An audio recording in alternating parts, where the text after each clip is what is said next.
nobody wants. President Obama last week fired his Director of National Intelligence, Dennis Blair, without an immediate successor in place. And now it's becoming clear just how difficult filling that position may be. The Wall Street Journal reported this week that a number of candidates, including CIA Director Leon Panetta and former Nebraska Senator Chuck Hagel, have turned down the job, which was created by Congress in 2004 after the 9/11 Commission identified shortcomings in the coordination of the country's 16 intelligence agencies. But the legislation that established the DNI doesn't clearly define what authority the office has.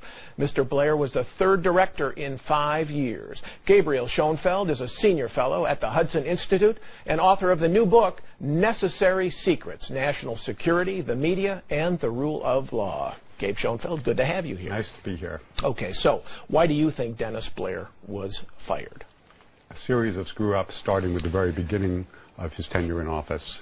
First mistake was trying to appoint Charles Freeman as Director of National Intelligence, of the NIC, National Intelligence Council. Somebody very close to the Saudis. Right, and to the Chinese had said that the massacre at Tiananmen Square, the Chinese hadn't been tough enough in cracking down. I mean, just an unthinkable appointment. But can anyone make this DNI work? No, I don't think so. The way it's structured is wrong. He has a lot of responsibility and not enough power. And it's basically been what many of us predicted, that they've grafted a new level of bureaucracy over the existing... 1,500 people in that office. Right, and they have a lot of power. They try to exercise power over these bureaucracies, but actually they're just a lot of infighting. And I think the chaos now is really quite alarming inside the intelligence community. Who is in charge? We have competing power centers, the White House, the Director of National Intelligence, the CIA, all basically at war with each other at a time when we should be fighting our adversaries. Well, what if the president said, in appointing a replacement, look, you're my guy, you run the show, told Leon Panetta, look, you need to answer to him. You told the head of the Pentagon Intelligence Service, you answer to him. Could the president direct that and make it better? I don't think so without really changing the legislation, because the budgetary authority is the key thing here, and the Director of National Intelligence just doesn't have that, particularly over the large chunk of intelligence money that's spent by the Defense Department. So it sounds like you're saying you'd be better off just don't appoint a replacement, just kind of let the agency melt away and go back to what we were before. Well, I think we do need to revisit the reform of 2004. It's not worked out well. And it really creates dangers for the country, because we have mounting intelligence channels, not just terrorism. We have a budding crisis in North Korea. We really need to be focused on that rather than our internal organizations. Okay, let's turn to your book. You argue the book is about the tension between national security and the public's right to know. You argue that we're not doing enough now. The government is not doing enough now to protect its secrets. Why not, and what should we do about it? Well, really, it's an astonishing thing, but after the attacks of September 2001, we've had some astonishing leaks that really compromise some of our basic counterterrorism programs. Two of these appeared in the New York Times. Right. One in 2005, one in 2006. One was the communications intercept capability with terrorists overseas, and the other was the terror financing links. And you think that those really did compromise our security? I think there's really little doubt that they did compromise. And I just think, look back at the Times Square bombing of last month. The perpetrator of that, was communicating by disposable cell phones. That's a way of evading the NSA surveillance. He was using his funds. Didn't come by wire transactions. They came by courier, which is a hard way to move money, but it's a way that leaves us blind. And those techniques are really perhaps a result of those leaks. Well, why is the federal government so leaky?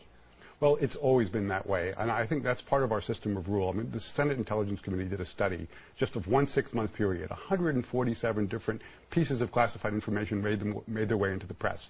That's normal, though. What's abnormal is when you have operational intelligence programs published in the press, details that are really key and that give away our sources and methods. All right, so what do we do about it? Well, we need to change the climate, first of all, and I think that's what I'm hoping to do with my book, is to try and explain to the press and explain to the public what's at stake in the publication of these things.